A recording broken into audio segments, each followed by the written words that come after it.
Good evening, everyone. May I call the meeting of the Parsippany Troy Hills Board of Education to order on Tuesday, January 7th, 2025.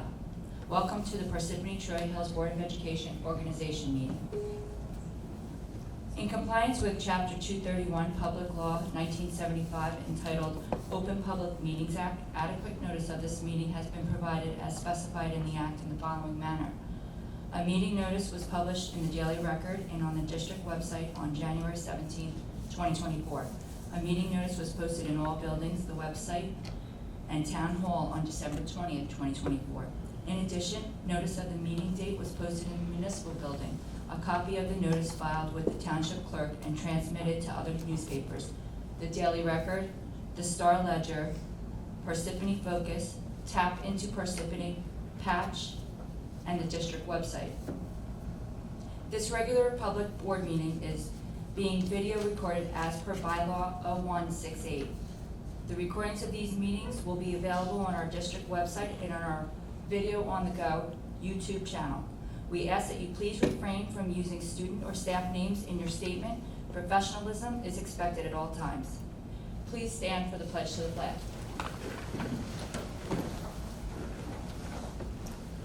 Pledge allegiance to the flag of the United States of America and to the republic for which it stands, one nation, under God, indivisible, with liberty and justice for all.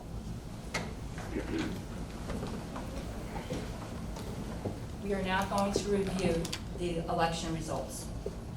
For membership to the Board of Education, 3 full-year terms. Matt DeVito received 8,689 votes. Judy Mayer, 7,996 votes. Sheetal Abraham, 7,413 votes. The Board Attorney, Catherine Gilfillan, will now administer the oath of office to the duly elected members. Will Mrs. Abraham, Mr. DeVito, and Mrs. Mayer join Mrs. Gilfillan in front of the board tables, please? Good evening and congratulations. Tonight you're going to take the oath. I'm going to read it as it was originally written. Certainly feel free to swear or affirm according to your own beliefs.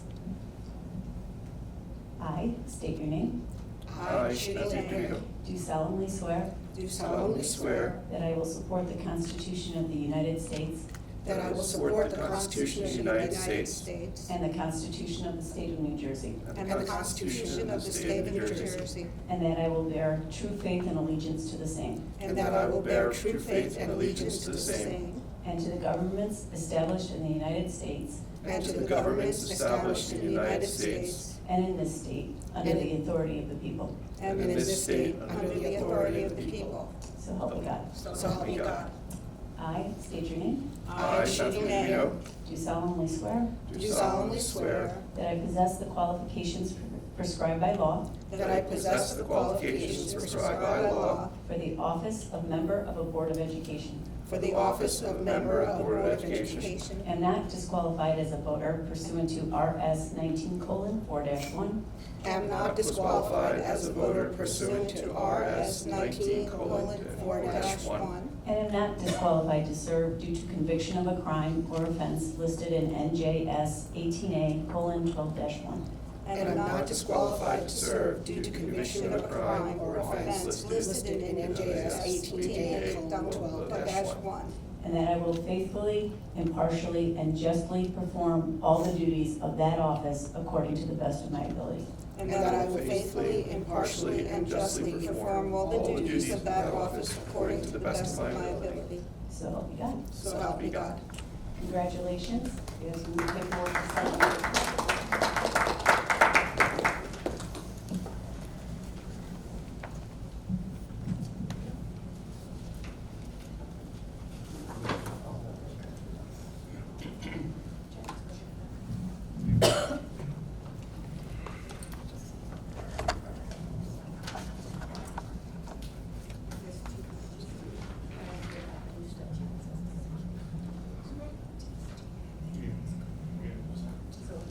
Maybe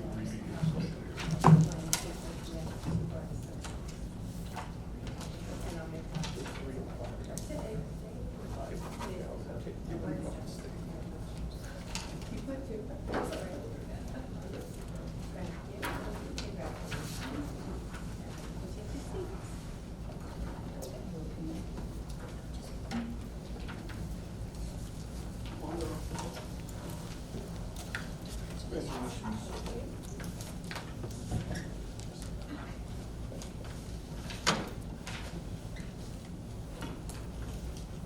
Congratulations, board members. I am now going to call the roll for the attendance of the board members. Mrs. Abraham? Here. Mr. Barrios? Here. Mrs. Cogan? Here. Mr. Chaffo? Here. Mr. DeVito? Here. Mrs. Mayer? Here.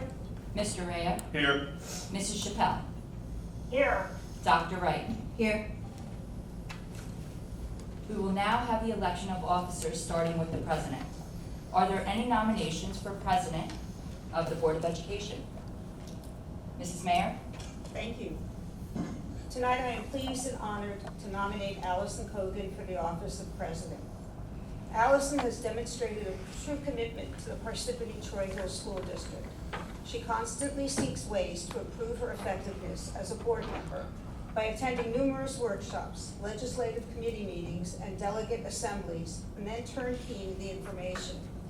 She has achieved certified board member status, master board member status, and certified board leader. True desire to be an asset to our board and district. She demonstrated her capability to handle the office when she was appointed by the county superintendent.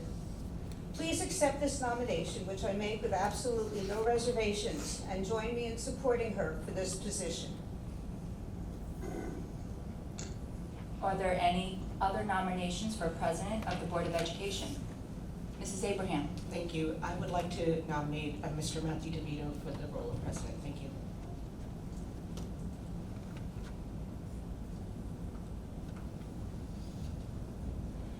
Are there any other nominations for the board president? Hearing no more, I will close the nominations and take a vote for the nomination of Allison Cogan for president. Mrs. Abraham? No. Mr. Barrios? No. Mrs. Cogan? Yes. Mr. Chaffo? Yes. Mr. DeVito? No. Mrs. Mayer? Yes. Mr. Rhea? No. Mrs. Chappelle? Yes. Dr. Wright? Yes. Motion carries. Motion carries. The president takes the chair.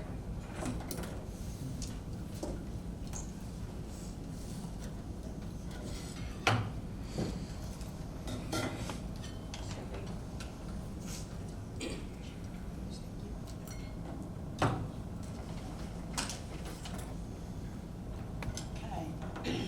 So now we will take nominations for Vice President of the Board of Education. Are there nominations? Jack? I'd like to nominate Matt DeVito for Vice President. Are there other nominations? Sheetal? I would like to nominate Mr. Andrew Chaffo for vice president. Thank you. Are there any other nominations? Okay, so I will, hearing no more, I will now close the nominations and take a vote for the nomination for Matt DeVito for Vice President. Oh, I guess Mrs. Tedesco will take the roll call. Mrs. Abraham? Yes. Mr. Barrios? Yes. Mr. Chaffo? No. Mrs. Cogan? No. Mr. DeVito? Yes. Mrs. Mayer? No. Mr. Rhea? Yes. Mrs. Chappelle? No. Dr. Wright? No. Motion fails. We go to the next nominations. Okay, the next nominee is Andrew Chaffo for Vice President. Mrs. Tedesco? Mrs. Abraham? Yes. Mr. Barrios? No. Mr. Chaffo? Yes. Mrs. Cogan? Yes. Mr. DeVito? No. Mrs. Mayer? Yes. Mr. Rhea? No. Mrs. Chappelle? Yes. Dr. Wright? Yes. Motion carries.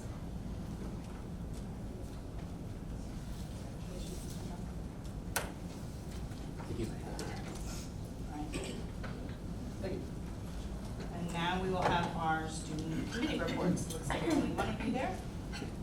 Good evening. I'm Emma Gonzalez from Parsippany High School, and I'm so excited to share this week's past events with you. This Friday, we have our Red Hawk Way Day. Students have the opportunity to sign up for workshops on life skills about business, community service opportunities, and a service dog project. It's a great day for our students to connect with their social emotional learning and learn different skills that they would not experience on a typical day. Specifically, on this Friday, we have a representative from Valley National Bank to talk about different informational programs and accounts that they offer.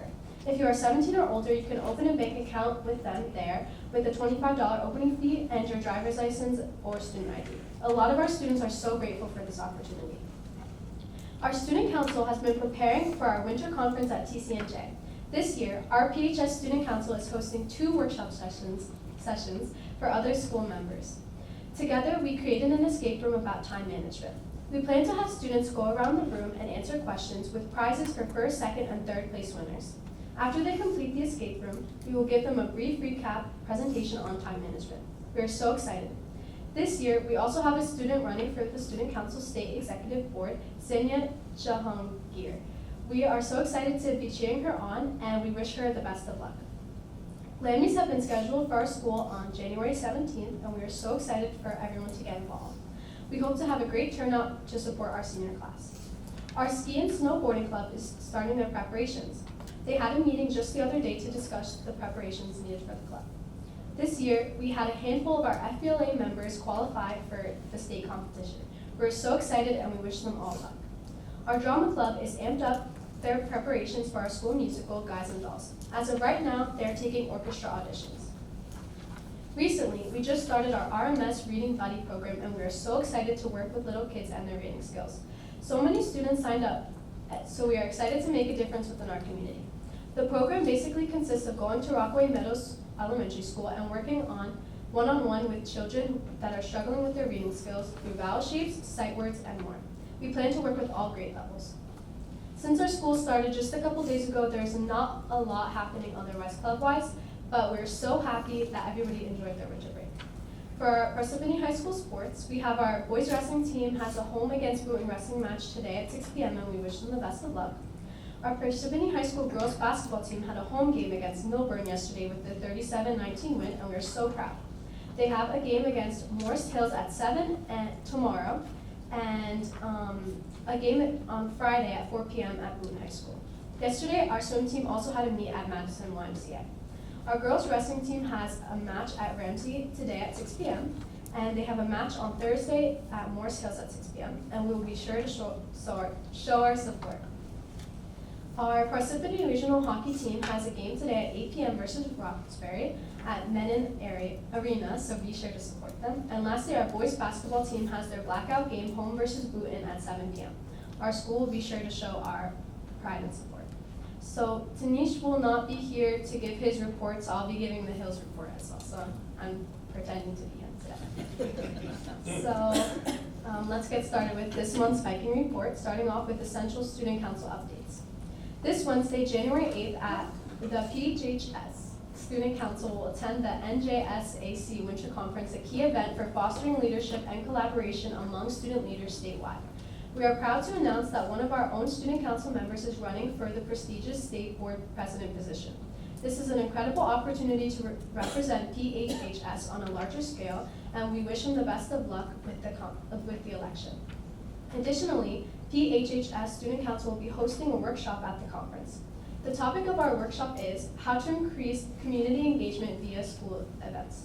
In this presentation, we will use our event, Halloween at the Hills, as a key case study to talk about the approaches we implement for the best turnout. We will also discuss some issues we ran into and what solutions we came up with to overcome them. This information will be vital to other student councils experiment with their new events and experiences. In terms of current student council events, we are currently in the midst of receiving student input via Google Form votes for our next event for our Hills Senior Standouts. The first round of nominating students has been completed. Next, we will present the senior class with the top 6 nominated students for each category so that they can pick their winners. Here are some highlights from events and initiatives happening throughout PHHS. PHHS DECA will be attending the NJ DECA Regional Competition on Tuesday, January 14th from 7:45 a.m. to 2:30 p.m. at Ramapo College of New Jersey. We wish them the best of luck with their role plays. Ski Club will also be going on their first trip of the season on Wednesday, January 8th after school. The Jewish Culture Club recently celebrated Hanukkah with a festive party featuring traditional fried foods like donuts, lively dreidel games, and a creative competition to build the best candle display out of food. The swim team had a fundraiser on Friday, December 27th at 11 a.m. To close at Buffalo Wild Wing. The class of 2025 will be having a fundraiser with Chipotle for project graduation today on January 7th from 5 p.m. to 9 p.m. The partner Chipotle branch is located on State Route 10, Morris Plains. There is a FAFSA reminder that senior families are encouraged to begin their application process if they haven't already. Completing this form is a graduation requirement for the class of 2025. Our senior internship program is seeking businesses in Morris County to partner with us for our program, which runs from May 12th to June 19th. Interested parties can reach out for more details. Everyone wants to stay updated on Viking sports scores, achievements, and events. They should follow the Par Hill Sports Instagram page, and the @ is @Par Hills Athletics. So with the upcoming Viking games, there's the girls basketball will face Morris Knolls High School at 4 p.m. on January 8th. Boys basketball will face Morris Hills High School at 7 p.m. on January 10th. And boys and girls swimming have a meet scheduled at Morristown at 1:30 p.m. on January 11th. This concludes this month's PHHS report. Thank you. Thank you for giving both of them. Are there any questions? Thank you. Now at this time, there's going to be a break to congratulate our newly elected board members, but before we take that break, I need to call for a motion to go into closed session. We're going to say that now. The break, closed session for purposes of discussing student HIB matters which are confidential in nature. Action in the HIB matters is anticipated to be taken during this evening's public session. Personal information pertaining to the individuals involved in these matters shall be redacted from the minutes of the executive session and shall remain confidential until after the time that the board determines the need of confidentiality no longer exists and the matters discussed can be disclosed. So is there a motion, Mr. DeVito, and a second? Mr. Rea. And then roll call, please. Mrs. Abraham? Yes. Mr. Barrios? Yes. Mr. DeVito? Yes. Mrs. Mayer? Yes. Mr. Rea? Yes. Mrs. Chappelle? Yes. Dr. Wright? Yes. Mr. Chapa? Yes. Mrs. Kogan? Yes.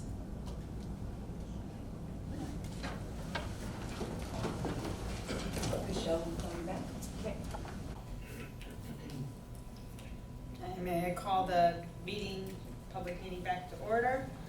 At this time, I'm going to suspend tonight's regular agenda to allow for the following presentation, Dr. Mulrooney for federal grant awards.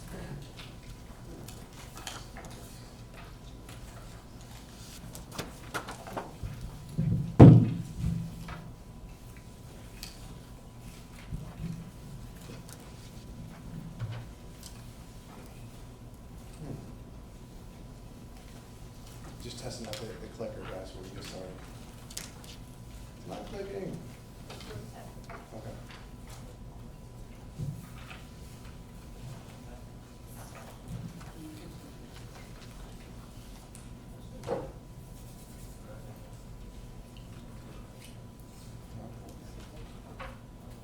Nothing yet, Joni. Should I just point at you?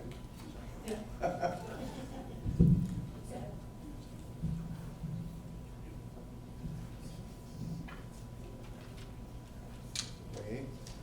You know what? Statistics prove that when you turn it off. If you turn the clicker on, you're gonna get a lot of better results there. The clicker's on, Joni. False alarm. False alarm. Yeah, it's really, yeah, keep you on your toes.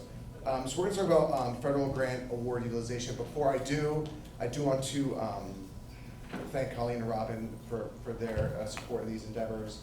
It's a lot of decisions to be made and funds to be allocated and working with them has been great. We were able to be really efficient and make smart decisions with their help, so thank you guys very much. And in a non-federal grant related topic, I do want to thank the board and the superintendent and the rest of central office for their support in a recent difficult family situation. So Parsippany is a great place to work, and we always preach to our administrators and teachers to make human decisions, and it's nice to see that coming from the top down. You guys are all right. I take back everything else I said previously.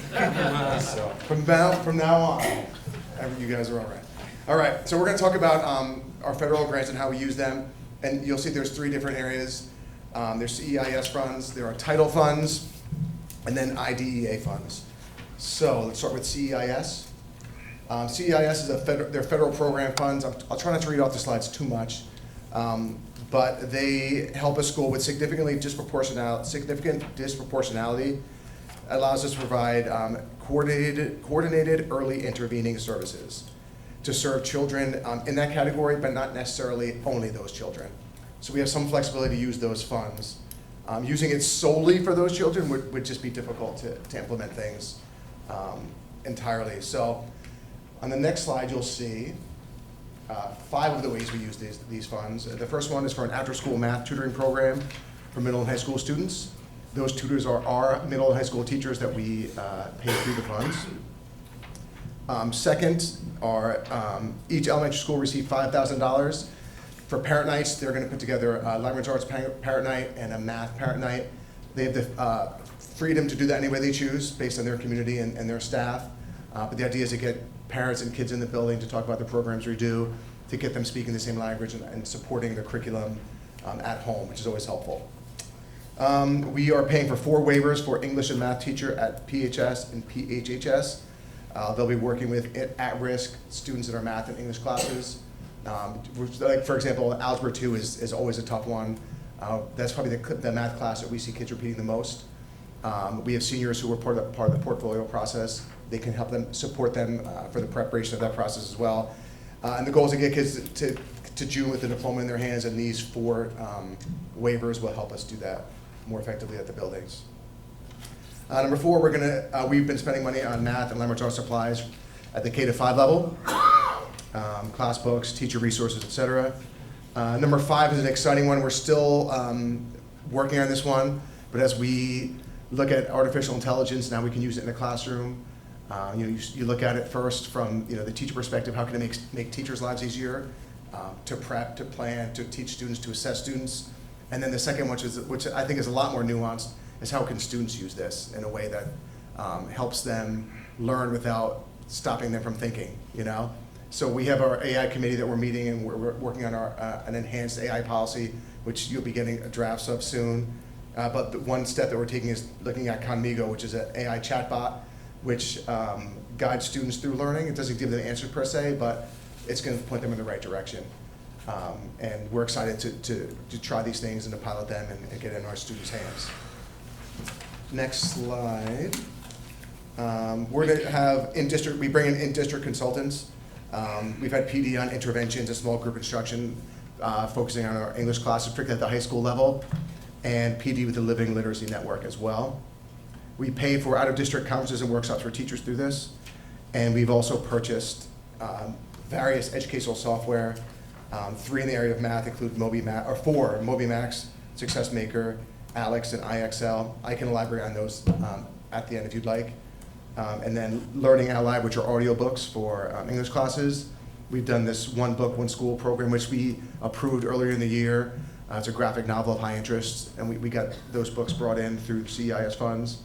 StoryWorks by Scholastic, and RTI software is paid for as well in the vein of SEL. A lot of these ones, particularly in math, are it's software that assesses students, starts to provide them assessments based on the results of that assessment, and then modifies their instruction based on that. So when we've got kids at remedial levels, we're trying to bring them up and catch them up with their classmates. You give them a lot of practice that's going to keep adjusting to bring them up to that level, and we're excited to have these opportunities. All right, turning the page to title funds. Did you know there were 4 title funds, 4 different types? Awesome. If you didn't, well, I'm going to tell you about it right now. Title I, who's giggling over there? Oh, Joni. Joni is an easy one to make. So Title I, a federal program that provides effective supplemental programs, services, and activities to address the needs of academically at-risk students. That's the key thing there. Title I is for at-risk kids. We use Title I funds to pay for our elementary interventionists. There are 2 teachers for 4 Title I schools. That's Knollwood, Lake Hiawatha, Troy Hills, and Rockwood Meadow. And we're in the process of hiring a high school and middle school interventionist that's going to travel between the 2 schools to work with our at-risk students in that vein as well.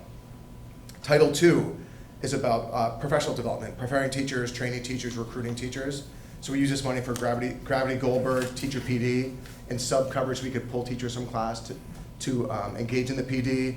We pay for conferences and workshops, resources and texts for teachers, and educational software, all through Title II. I'm gonna skip Title III and move to Title IV. Title IV is our favorite one because it's really open-ended. And I like that. There's a lot of key words in this one. It talks about increasing the capacity of schools to provide all students with an access to a well-rounded education, improve school conditions for student learning, and improve the use of technology. So we've got a lot of different ways we can interpret this. We've used this to pay for assemblies, to supplement or to fund family STEM nights, as PD for artificial intelligence. So we have a teacher on staff who's like, this is her passion. She's a teacher at Brooklawn, does an amazing job. So we're hoping to get her in a position where she can start to share some of the things that she's doing. We can compensate her for that because she's just got a wealth of knowledge. And she's been on our AI committee and is really crushing it. And we also pay for Reflex Math through Title IV. Next slide is Title III, which is all about English language learners. So Mrs. Santana oversees these funds, and it pays for a ton of stuff, and things that you've definitely heard about in the past, a la our ESL summer school, our student summer workbooks, our ESL homework club, which runs all year long, the 2 family community outreach liaisons on each side of town who work with parents, and the library in town and different organizations to help parents adjust, to life as a parent of a child in America in school. Family literacy nights, I love this one, adult English classes for our parents and guardians of ESS and EL students. Curricular and instructional supplies, PD for ESL staff, educational software, transportation costs on field trips. So this money really goes to good use to support and help us develop and catch up our ESL students. Finally, we have IDEA funds. And this comes from the Individuals with Disabilities Education Act. So these are all our special education programs. And I spoke to Mr. Courtwright, and he shared all the different ways we put these funds to use.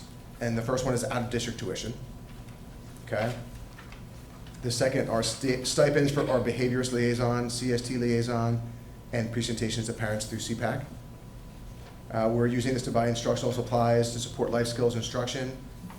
Things that we buy at ShopRite for cooking activities, real life, hands-on activities that we have for our students.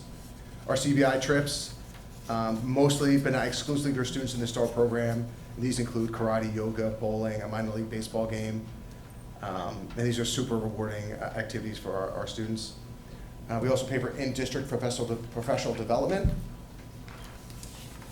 And on the next page, registrations for conferences and workshops, computer software, including Motivity and Autism Helper, classroom items such as flexible seating, additional dividers, and mats. If you've ever toured our elementary schools, you definitely see those funds that use, and our unified sports, which is just an amazingly rewarding and beautiful program that our kids are involved in. So those are our 3 kind of buckets of federal funds: CEIS, the title funds, and IDEA, and the various ways that we put them to use with the help of our business department and our amazing supervisors and teachers. So if you have any questions, please let me know at this time. Other questions? Dr. Wright? I have so many questions. Yeah. It's really, thank you so much. I'm really interested in this, and I really appreciate all the work you're doing. And when I have a few questions just about like the grant structure itself, and then some about the programming. So one, these are all entitlement grants, right? Versus discretionary, like, we fit the Yes. criteria? Okay. Yes. How is access to these initiated? So like, this exists, we know we can access this money. Who's the one who's like, oh, we need to start that paperwork? I know you thanked this crew. Sure. What's that process look like? Sure. You guys could jump in as well if you want, but, I mean, these guys are Robin and Kyle are the experts and very familiar with this. Robin, So there's an application process that we do every year. Application comes out maybe May, June. You'll see it on the board, like on my secretary's report, that we're going to apply for the money. We apply for the money over the summer for IDEA, for ESEA, which is all the title grants. CEIS is part of the IDEA application. And then we actually did this year meet with all of our stakeholders, meaning our supervisors and Dennis, and also with Keith, to go over all of the things that they needed to have in the grants. And we pretty much just put the application together with their help, and it gets submitted through our office. And- Colleen's taking it over now. In the timeline, when is it submitted? It's submitted over the summer. Over the summer, okay. And we'll, once you submit it, it's like substantially approved, so you can start using the money, but you get your final approval. Like, I think we just got ESEA, it was returned to us for some changes that we made with the carryover funds, but it's fully approved by now. So in the fall, it gets fully approved, and we start using it in September. Well, sometimes in the summer, depending. Okay. Do we happen to know just like federally, this will be on this year's budget, because we're anticipating pretty significant changes to some of these federal programs. And just wondering when that will hit us. I don't know yet. We haven't gotten any guidance on Yeah. that. Usually they tell us when we're doing the budget to budget either 15 or 20% less than the allocation that we received the year before. So you'll get some notification from the agencies? Well, you don't get it from the agencies. You usually get it from your county office. They'll County tell you office, that, okay. that Yep. this is what's coming down the pike. Mhm. We have not heard that yet for this budget year, 25, 26. I would say too, we'll see less programs next year due to the carryover. Yeah. So this year, we were able to kind of swing for the fences a little more based on that carryover. Mhm. So we'll have to, make some decisions moving forward. Should be a fun year in the Department of Education. Then, my other question, so about the Title III, all of the programming provided by the Title III funds, those are beyond the central ELL curriculum, right? So we are educating the students in the core sense of it, and this is providing, like, Beyond. Additional. Definitely. Yep. So I just want to make sure. And there's a ton of amazing professional development happening. Do we have any kind of systematic or even like pop-up ways that, like, through assessments or reflections or just ways folks are sharing out, like, after they've had the opportunity to implement, try it out? As far as like turnkeying to departments, and Mhm. the supervisors do a great job of using the department meeting time to have people turnkey. Mhm. And particularly, like the Gravity Goldberg one, for example, we spent a lot of time with that. We cycled a lot of teachers through, so there was less of a need for turnkeying because it became really just the fabric of what they were doing. But those department meetings is definitely a time for people to share what they've learned at a conference, what they learned at an industry PD. So, And not just what they learned, but like sometime later, like, I learned this and then I did this. yeah, this is how the benefit of that conference. I think so. I think that's definitely part of it. I think that's probably a little more effective than maybe reporting out the day you get back from a conference, Yeah. right? As opposed to, this is me doing this for a month to see how it worked out, so. Cool, thank you. No worries. Anybody else? No. Thank you so very much, guys. Appreciate it. Thank you, Dr. Moore. Thank you. Thank you, Dennis. Now we're gonna have the board attorney review the code of ethics that all board members have in front of them for signature.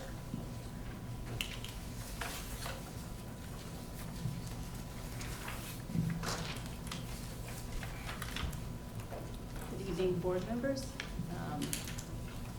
So in front of you is not only the presentation, but also your code of ethics that you need to execute at the conclusion of tonight and turn that into Joni.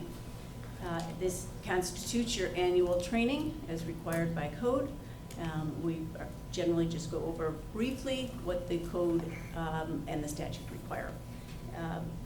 The School Ethics Act has been based on the presumption that the representative form of government is essential to the conduct of members of local boards of education and school administrators to hold the respect and confidence of the people. As such, the officials must avoid conflict which is in violation of the public trust or which creates a justifiable impression among the public that that trust has been violated. And as you know, through the statute, there's a lot of prohibited acts which tend to address board members and school administrators' personal and financial interests, and ensuring that those interests do not cross within the Board of Education. I provided you with the code provisions.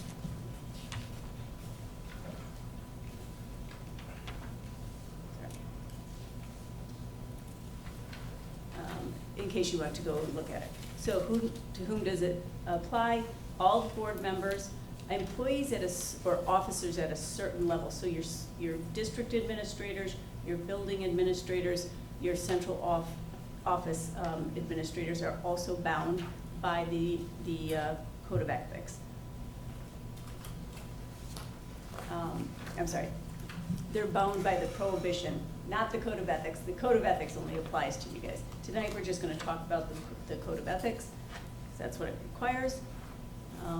Again, there's the prohibited acts, and then there's the Code of Ethics after that. The ethics provisions require that you uphold and enforce all laws, rules, and regulations of the State Board of Education and all court orders pertaining to the school. We may not like the laws that Trenton passes. We may not appreciate the way in which the Department of Ed has implemented some of those regulations or laws, but as board members, your job is to ensure that you follow those laws, and should you wish to change them, advocate for those changes in the appropriate forums.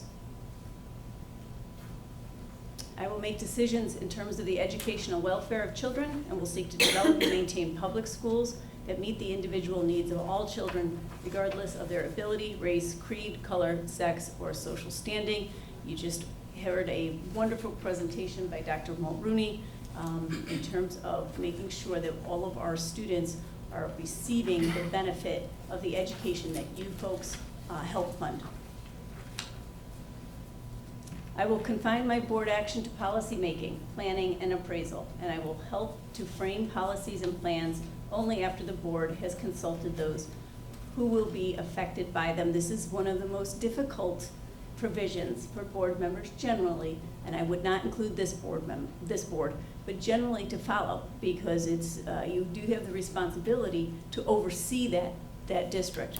But as non-educators, it is the responsibility of your officials, your superintendent, your assistant superintendents, to follow up and administer those schools. If you want to change in board policy, that's certainly up to this board. If you want to have you can certainly let them know what directions you want to go in, but the day-to-day information is within the administrator's purview. I will carry out my responsibility not to administer the schools, we just went over that one. To prove violations, there's specific provisions now. The School Ethics Commission got pretty tired of getting very bland, general complaints in from folks. As you know, anybody can file that complaint. The allegations have been very broad. They don't allege any facts. So the School Ethics Commission came out and has provided in code specific factual elements that have to be demonstrated on the face of the complaint before they'll accept it for consideration.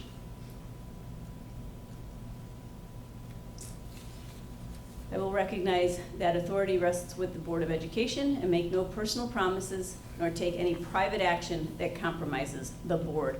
This is where we deal with our Facebook situations, also presenting yourselves out in the public and speaking upon topics that impact the board. I will refuse to surrender my independent judgment to special interests or partisan political groups, or to use the schools for personal gain or the gain of friends. We all know that we hold all of the information that is provided to you in a confidential manner, confidentially. I will vote to appoint the best qualified personnel available for consideration at the recommendation of your superintendent. That does not mean a rubber stamp. That does mean taking those considerations and those recommendations very seriously. I will support and protect school personnel and the proper performance of their duties. Factual, and I did set out the factual allegations that need to be pled in order to bring this type of action. You have to demonstrate a violation of evidence that the board member took deliberate action which resulted in undermining, opposing, compromising, or harming school personnel in the proper performance of their duties. We've seen this in a couple of our fellow school districts where the board members have taken to Facebook and discussed school personnel or how a teacher was running their classroom. Refer all complaints to the Chief Administrative Officer. We talk all the time about the chain of command. However, if you are approached by a member of the public, your reference is to Dr. Sutter or the superintendent. We know any person can file a complaint. The Board of Education cannot file a complaint, but individual members may do so. There's a 6-month statute of limitations. And the SEC is the only entity that can determine whether or not a school official's conduct violated the act. A number of years ago in Roxbury, there was I'm dating myself, it's probably about 10 or 12 years ago now, a board member in Roxbury where the board censured the individual board member. The SEC came back and said, that's not appropriate, that is not, they're outside of your jurisdiction. Any school official may request an advisory opinion from the School Ethics Commission about your own conduct or about the conduct of another individual on the board, provided that you have told or alerted that board member to the question. That's not been a problem for us recently.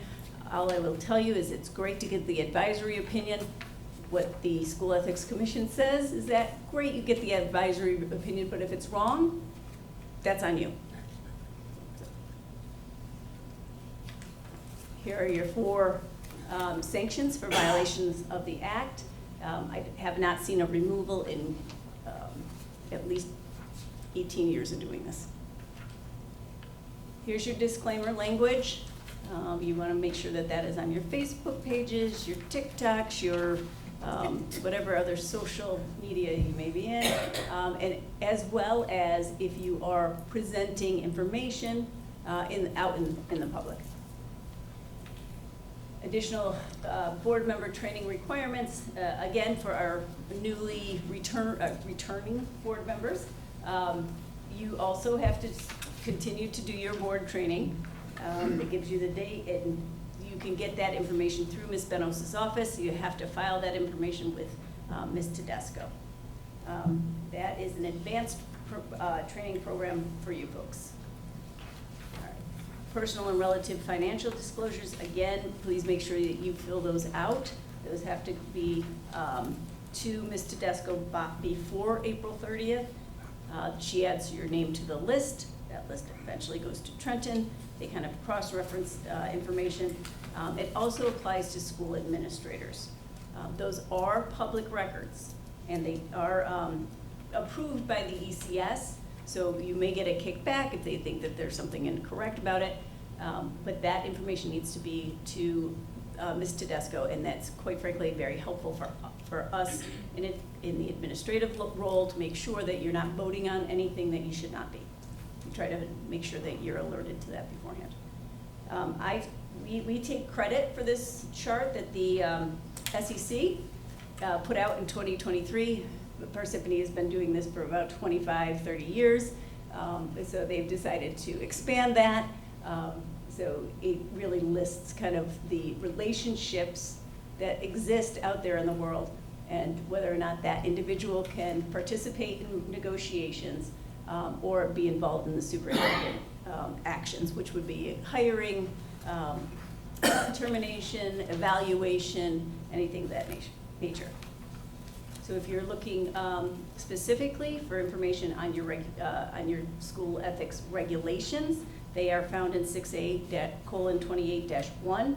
That really lays out what the penalties are, what the process is, what has to be pled, what the withdrawal and settlement of complaints looks like. If the commission has decided that they're going to take a complaint, they may not let the complainant withdraw. They may go ahead and take that on their own. So you have to be kind of vigilant about what time the timing is that you're going to withdraw those complaints. And it also talks about the appeals process in terms of if you wanted to object to your censure or your reprimand, anything of that nature, that eventually gets up to the appellate division. So that's where you would be. I am happy to take any questions, but if you do not, please make sure you sign your ethics forms and return those to Ms. Bonos. Are there any questions? I have one. Sorry. Is there a limit on this disclaimer? Like, you can say this disclaimer, but then if you go ahead and say X, Y, Z, is that disclaimer void? Or once you put that out there, that's your disclaimer? The SEC has had a case where they did reprimand the board member who did make the disclaimer, but everything after the disclaimer was about the board, the board, the board, the board.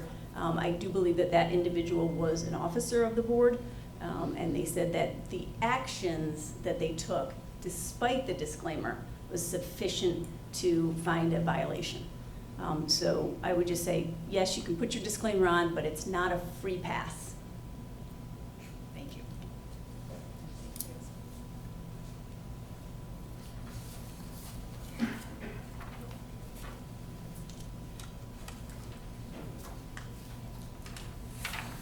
We are up to correspondence. Is there any correspondence to come before the board? No, there's not. No, there's not.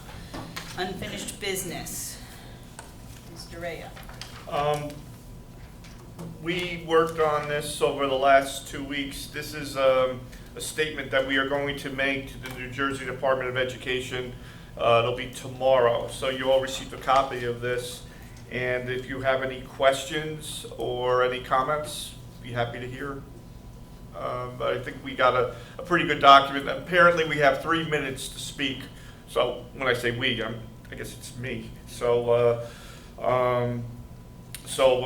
I will cram this into 3 minutes, and we'll see how it goes. Mr. Trappo. Yeah, I would just like to thank you and Allison for putting this together. It is important to raise to the level of the state and people who have responsibility for these funding decisions to recognize that 2% cap is an issue, especially in a period of high inflation. The funding formula needs to be fixed, and I think that was a very eloquent and direct statement. Does anybody else have any questions for Mr. Raya? Is there any other unfinished business? I don't know if this Mayor. falls under unfinished business or Does now. since we're not doing any Use committee your microphone. reports. I'm sorry. Since we're not doing any committee reports, I just wanted to say that over the weekend, can I do this now? Okay, I was at Mount Tabor School. One of my former, not Mount Tabor School, at Mount Tabor Library, one of my former students attends Pratt in New York, and she had an art show. And it was great because so many times we don't see what our kids do after they leave here. A lot of times they just kind of like out there in the world. So the art show was great. She was there and she was talking about, you know, what she does. She was in Italy. She really, it was so exciting. The art show is still available. This was when the artist was there, but the art show is still available at the Tabor Library when they're open. I mean, it was worth going. It was really, her art was very interesting. Great, thank you. And I told her she can credit her second grade teacher for her success.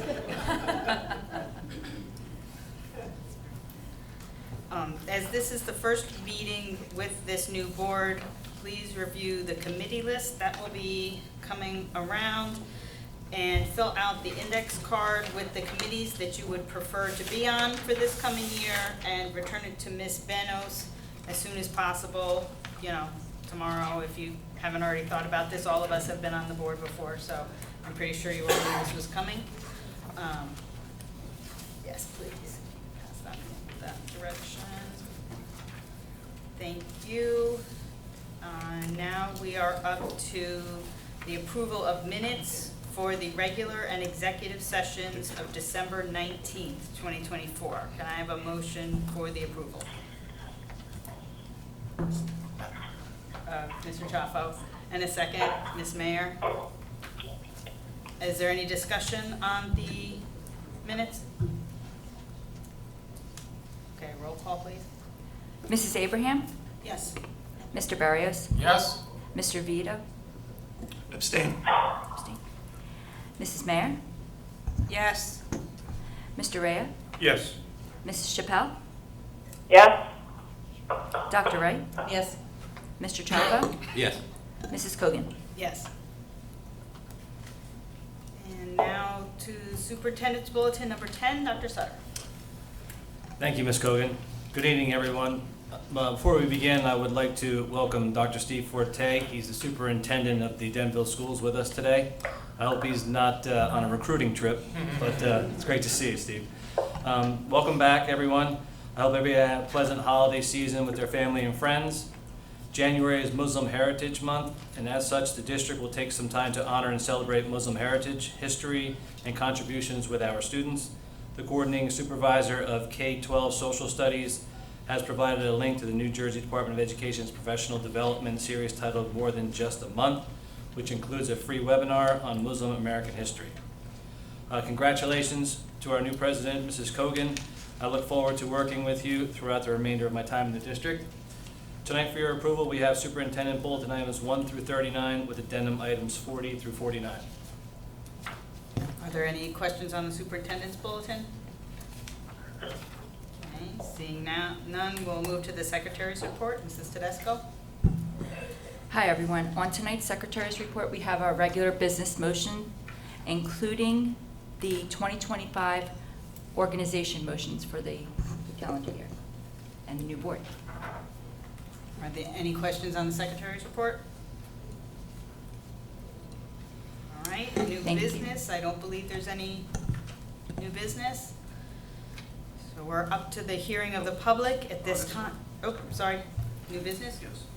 Just want to have a brief statement, if you don't mind. Thank you, Ms. Cogan. I would first like to thank the voters of Parsippany who voted for me again by a significant margin. It says they wanted me to return to serve on this board.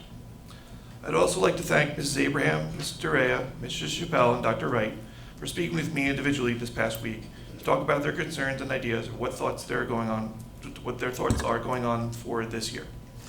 They represent the future of this board as they're all in their first and second terms. To me, that is important moving forward, for we should remember not to forget the past, but to learn from what has happened and use that experience to look ahead to the future.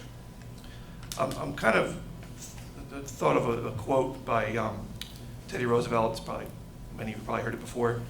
It's not the critic who counts, not the man who points out how the strong man stumbled, or where the doer of deeds could have done better. The credit belongs to the man who's actually in the arena. So, all of us here at this board table are considered elected officials. I wouldn't characterize us as politicians. So, it's all a nonpartisan, way when we get elected. So, my actions tonight, wanting to be president, that's fine. I understand how the board wants to do this. Look forward to working with Mrs. Cogan and Mr. Chaffo going forward. Congratulations to both of you. Thank you. Thank you, Mr. DeVito. At this time, if there's anyone who would like to address the board, please come up, sign your name, and address in the book at the lectern and state your name for the record, and please address the chair. Each person will have 3 minutes to speak to the board. It would be helpful if you would like to address the board to please come up now and sign the book so that you're ready when the first speaker is finished. As a reminder, we are video recording this meeting. If you are a student who wishes to speak, we ask that you not provide your home address, but rather give only the name of the municipality in which you live. If you're a parent wishing to discuss a specific matter pertaining to your child during this portion of the meeting, you may request that the board temporarily suspend the video recording. Alternatively, please consider speaking privately about the matter to the superintendent after the meeting. Speakers should refrain from using specific student or staff names in their comments and are referred to bylaw 168 for further information regarding the videotaping of our meetings. If you want to talk, you can come up to here.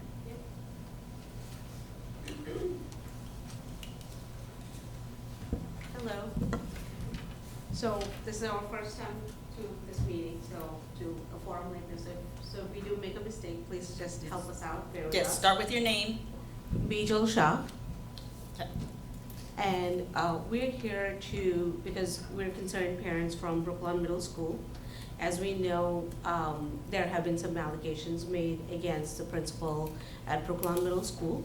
Our concerns are a few to begin with. One is the lack of transparency, because allegations surfaced somewhere in September of 2023, yet none of the parent community or none of the stakeholders for Brooklawn Middle School were informed of what was going on. Our children learned about it from social media and let the parents know, which is very upsetting. So that's concern number one. And number two is, we understand allegations are allegations until proven otherwise. However, in light of the allegations, what is the board doing to protect our children at Brooklawn Middle School? We will answer you when the public is done talking. Okay. Anything else you want? We can pick it up when you answer this question. You have 3 minutes now to talk, and then you will have 1 minute after to talk. Oh, okay, yeah, so just the. Can you give us your name too, please? Yes, absolutely, I'm Archana. Again, a concerned parent from Brooklawn. One of my, apart from the 2 points that Bijal has raised, another concern is that Ms. Choud is in a position of power, right? And she is a role model as an educator. She is a role model for the kids. So we're concerned about the position of power that she has.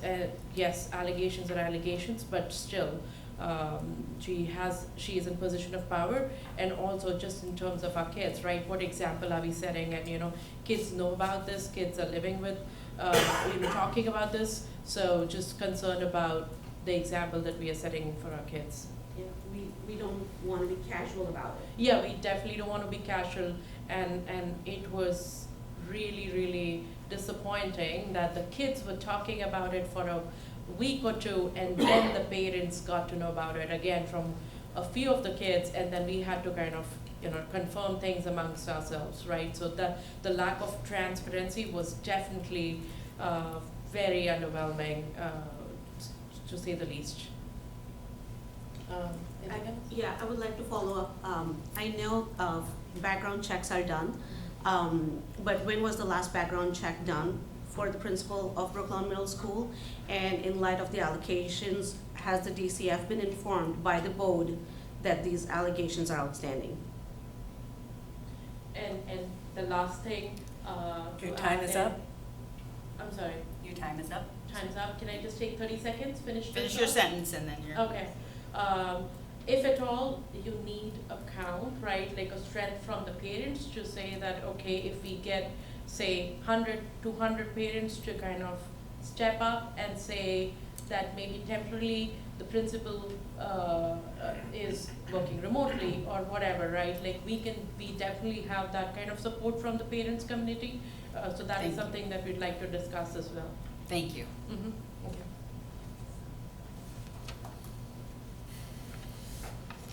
Is there anybody else from the public that would like to speak? Well, can I talk about a different concern? Or I have only 3 minutes? So we need to listen to everyone, and then you can come back.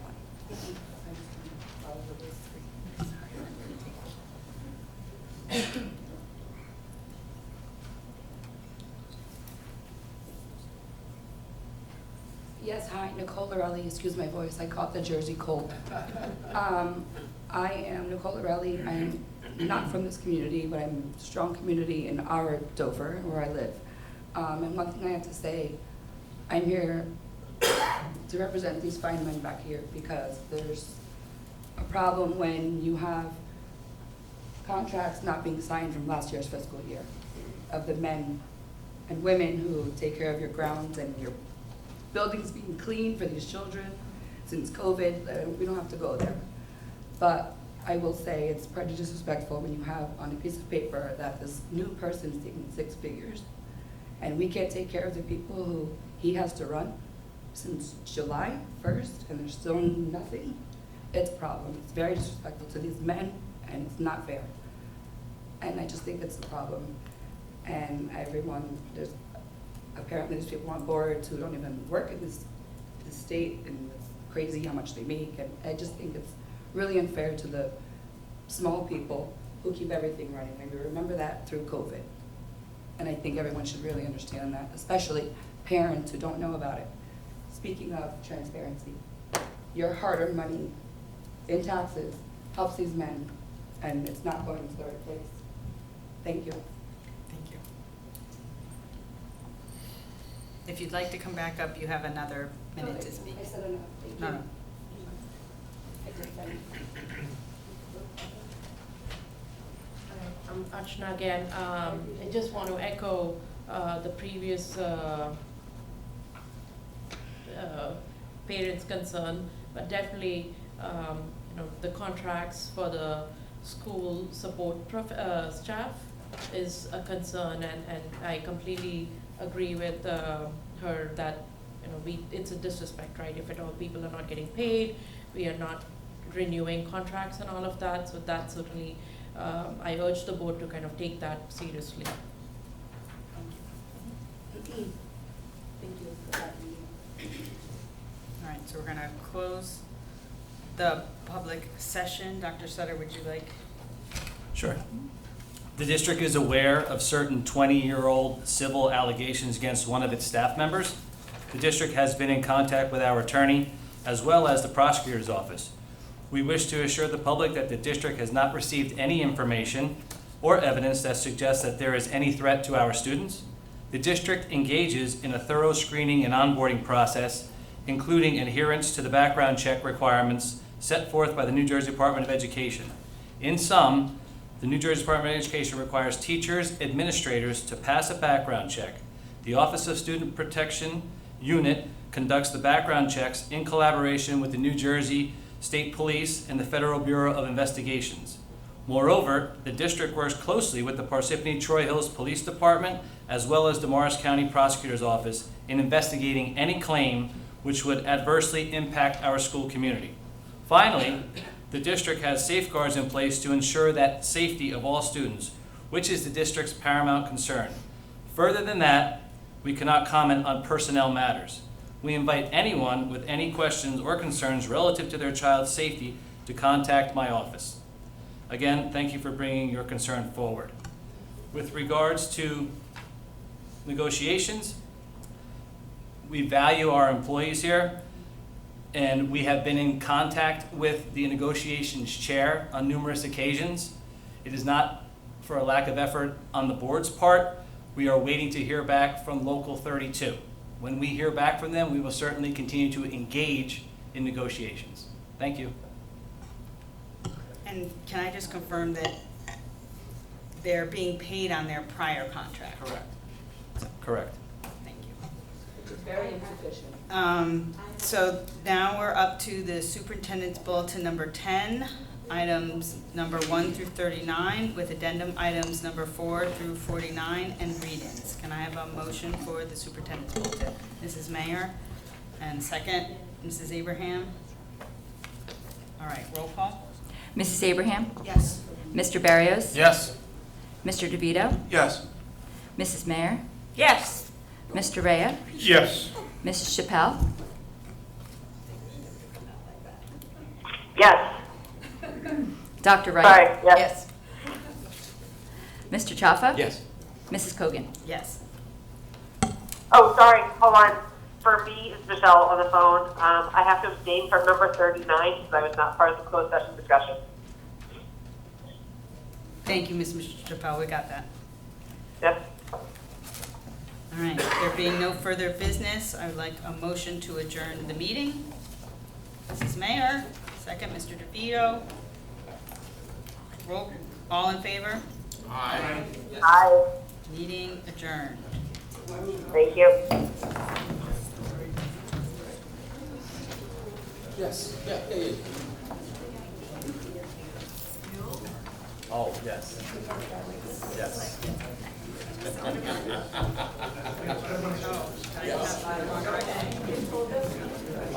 No, but having seen it a couple of times myself, yes.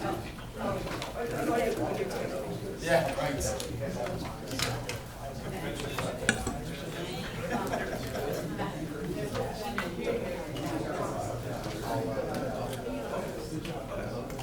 Yeah.